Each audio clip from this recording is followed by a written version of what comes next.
Tu vois ce moment dans un film où l'IA réalise qu'elle n'a plus besoin des humains? On vient sans doute de vivre ce moment en vrai.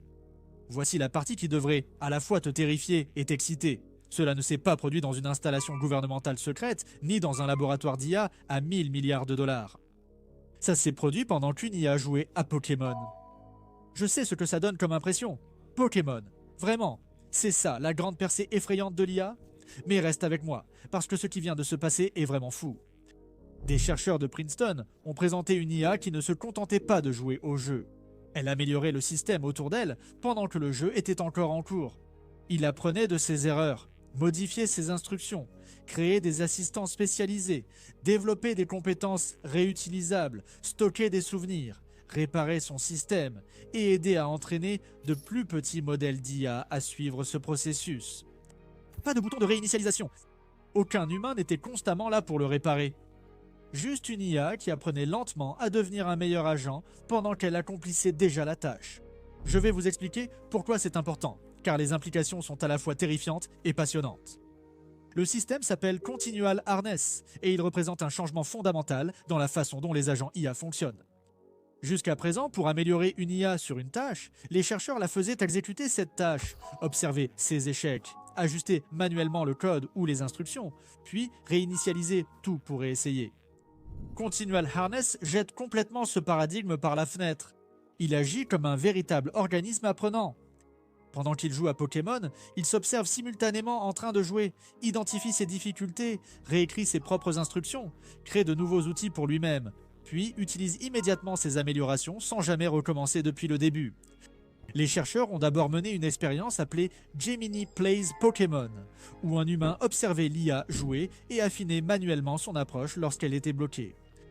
Ce système est devenu la première IA à terminer Pokémon Bleu, à battre Yellow Legacy en mode difficile, et à finir Pokémon Crystal sans perdre un seul combat dans la phase finale. Ces jeux très difficiles demandent de planifier des dizaines de coups à l'avance. Mais la supervision humaine était le goulot d'étranglement. Alors ils se sont posé une question qui devrait probablement nous empêcher de dormir la nuit. Et si on retirait complètement l'humain de cette boucle? Ce qui est, vous savez, exactement le genre de question qu'on espérerait que les chercheurs ne posent pas avec autant d'assurance un mardi comme un autre. Mais ils l'ont fait. Et la réponse était Continual Harness. À intervalles de quelques centaines de coups, il fait une pause, analyse ses parties récentes, identifie les schémas dans ses échecs, puis modifie 4 de ses composants principaux.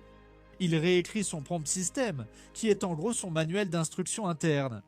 Il crée ou modifie des sous-agents spécialisés pour gérer des tâches spécifiques comme la navigation ou le combat. Il crée une bibliothèque de compétences réutilisables, de vraies fonctions de code à réutiliser, et conserve une mémoire persistante des faits et stratégies clés. Ce qui est troublant, c'est à quel point cela fonctionne. Lorsqu'ils l'ont testé sur Pokémon Rouge et Émeraude, en partant absolument de rien à part la capacité de voir l'écran et d'appuyer sur des boutons, il a comblé la majeure partie de l'écart entre une IA très basique et un système expert méticuleusement conçu à la main.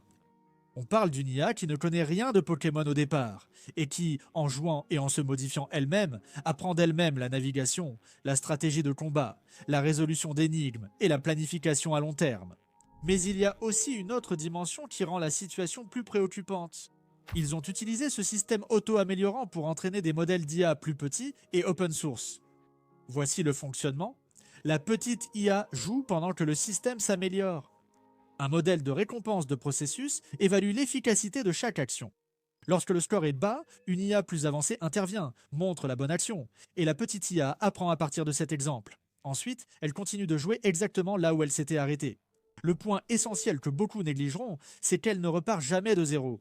L'entraînement classique de l'IA consiste à lancer des milliers d'épisodes depuis le début et à apprendre de chacun. Cette chose continue simplement, accumulant connaissances et compétences en une seule session continue. Et ça fonctionne. Les chercheurs ont démontré que les modèles open source progressent de façon mesurable au jeu à chaque itération d'entraînement, atteignant de nouvelles étapes qu'ils ne pouvaient pas atteindre auparavant en s'enseignant via leur propre gameplay. Maintenant, parlons de ce que fait réellement l'IA lorsqu'elle s'améliore elle-même, car c'est là que l'on commence à voir se dessiner quelque chose de véritablement autonome. Pendant une session où Gemini jouait à Pokémon, le système a noté ses échecs répétés à naviguer dans les menus. Alors, il a supprimé l'un de ses outils, en a écrit un tout nouveau à partir de zéro, conçu spécifiquement pour naviguer dans le menu de vol, puis il a ajouté une note dans sa propre mémoire disant « En gros, Je dois faire confiance à ce nouvel outil que je viens de créer. Ça, ce n'est pas suivre des instructions. C'est de la métacognition. Lors des combats du Conseil des 4 dans Pokémon Jaune, le système a constamment affiné son agent de stratégie. Les chercheurs ont observé l'évolution de la prise de décision de cet agent au fil du temps. Elle a commencé comme une simple liste de vérification, est devenue un réseau complexe de logique conditionnelle, puis s'est simplifié à nouveau en une conception plus épurée où un agent principal délégué à des sous-agents spécialisés. Le système réécrivait son code pour de meilleures performances. Voici de quoi vous faire réfléchir. Lors de la version Crystal, l'IA a passé 16 403 tours coincés dans une boucle logique au phare d'Oliville lors de la tour de combat. Elle avait mal compris les mécaniques du jeu, mais persistait à essayer la même approche. Finalement, après des milliers de tentatives infructueuses, elle a reconnu le schéma, a mis à jour sa mémoire avec ce qu'elle avait appris et a continué sans aucune intervention humaine. Cette persévérance dans la résolution de problèmes est habituellement propre à l'intelligence biologique. L'IA automatise la création de contenu, la recherche et des flux de travail entiers, mais beaucoup investissent encore manuellement. Ils surveillent l'actualité, suivent les tendances et décident rapidement. Et cela aide à expliquer pourquoi des études montrent que 66% des investisseurs regrettent au moins une décision d'investissement. C'est pourquoi Mintos a attiré mon attention. Cela vous offre une façon différente d'investir avec Mintos. Au lieu d'essayer de prédire ce qu'une action pourrait faire ensuite. Vous pouvez investir dans des prêts et toucher des intérêts. Le rendement est fixé à l'avance, les paiements pouvant être quotidiens. En tant que revenu passif, vous pouvez filtrer par rendement, risque, horizon temporel, pays et devise. Pour une configuration plus automatisée, Mintos propose aussi des portefeuilles automatisés. Le taux d'intérêt moyen actuel sur les prêts est de presque 11%, ce qui est vraiment élevé pour un revenu passif. Mintos est en activité depuis 2014, compte plus de 600 000 utilisateurs et est réglementé dans l'UE sous MiFID. Actuellement, en venant via notre chaîne, recevez un bonus exclusif pouvant aller jusqu'à 350 € pour un investissement à partir de 500 €. Cliquez sur le lien en description ou scannez le QR code. Des rendements stables, pas de surprise et en plus un bonus. Ne ratez pas cette occasion et bonne chance. Les chercheurs ont également documenté ce qu'ils appellent des signaux émergents d'auto-amélioration. L'IA a commencé à développer des stratégies baptisées sans qu'on le lui demande. Lors de la bataille finale dans Crystal, elle a créé ce qu'elle a appelé Opération Zombie Phoenix, un plan de bataille en plusieurs étapes qu'elle pensait efficace. Elle ne copiait pas une stratégie issue de ses données d'entraînement. Elle inventait des tactiques en se basant sur sa compréhension des mécaniques du jeu. Maintenant, parlons des implications, car cette technologie ne reste pas confinée à Pokémon. Les chercheurs ont testé cela sur divers modèles d'IA, des systèmes avancés comme Gemini aux modèles open source plus petits. La capacité à s'améliorer elle-même évolue avec l'intelligence de base du modèle. Plus l'IA sous-jacente est performante, mieux elle parvient à s'améliorer. Pensez à cette boucle. Nous concevons des systèmes qui deviennent de plus en plus doués pour s'améliorer eux-mêmes. La technique qu'ils utilisent ici n'est pas spécifique au jeu. C'est un cadre général pour les agents d'IA incarnés, ce qui signifie toute IA qui doit interagir avec un environnement au fil du temps. Cela inclut robots, véhicules autonomes, assistants numériques pour gérer votre ordinateur, systèmes d'IA pour des environnements logiciels complexes, et plus encore. L'innovation principale, c'est la capacité de s'améliorer sans redémarrage, en apprenant de ses erreurs en temps réel sans effacer sa mémoire. Un moment précis dans la recherche, selon moi, montre clairement où nous allons. Ils ont mis en place une expérience avec une tâche de navigation où l'IA devait trouver des chemins entre deux points tout en évitant les obstacles. Ils ont mesuré l'efficacité de son code de recherche de chemin auto-créé par rapport à un algorithme optimal. Au début, les chemins de l'IA étaient presque 2 fois plus longs que l'optimal. Après auto-amélioration, elle était à quelques pourcents seulement de la perfection, et cette amélioration s'est produite pendant le jeu, pas lors d'une phase d'entraînement séparée.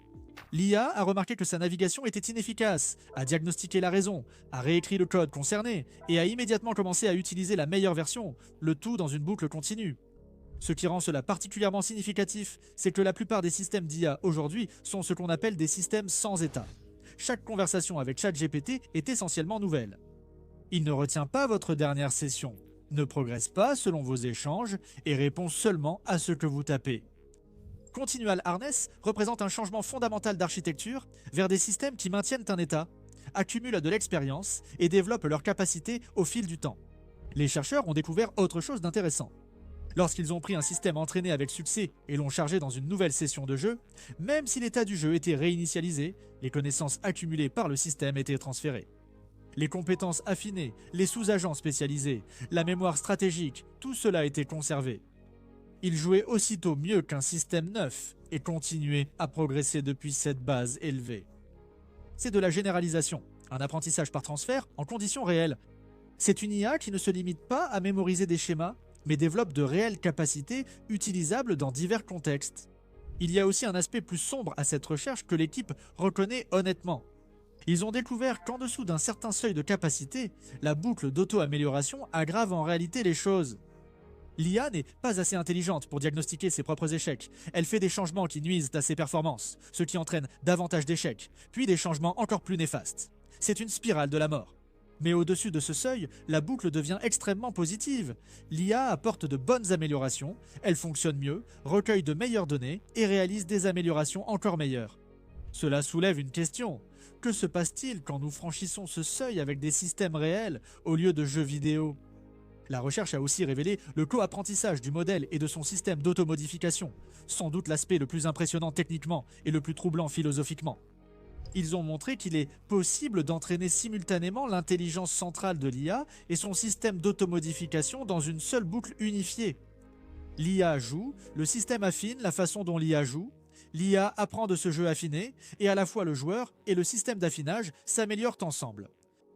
C'est une auto-amélioration récursive avec des roues d'entraînement qui se détachent.